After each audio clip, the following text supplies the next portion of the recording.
Hey, I'm Ross Constable and this is my Test It, Trust It series. Today I want to talk about a problem that many PPE users face every day, and that's the issue of fit.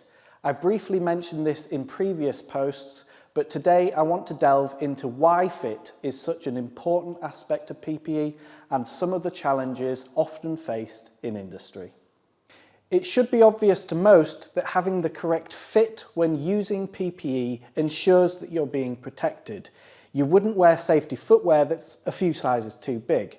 Not only would this be uncomfortable and introduce extra risks of slips, trips and falls, but a lot of the protective elements rely on certain parts of your feet being in the correct areas. Your toes need to sit underneath the toe cap, for instance.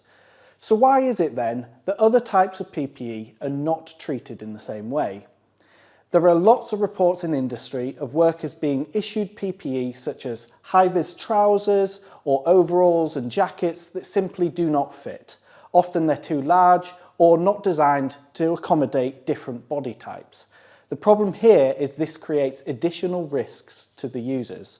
Wearing trousers or overalls that are too big can introduce snagging hazards, which can lead to the increased likelihood of trips, falls from a ladder, or being caught in machinery and tools.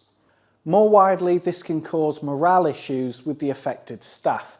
Loose clothing is not as warm, and it can be frustrating having to navigate the issues of poor fitting clothing, which in turn can reduce efficiencies. This is a widespread problem, but it affects more women than men.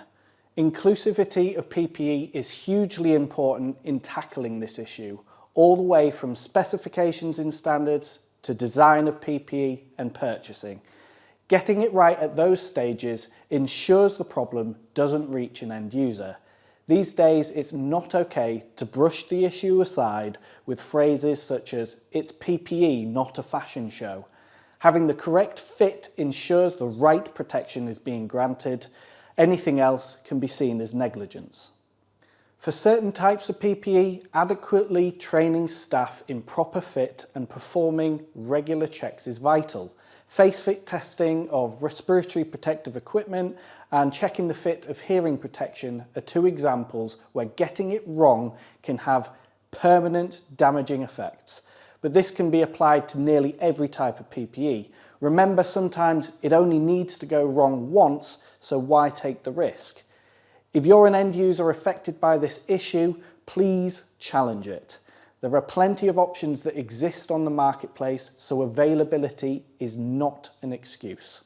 Thank you for taking the time to watch this video. Hopefully, you've learned some useful information that'll help to keep you and your colleagues safe.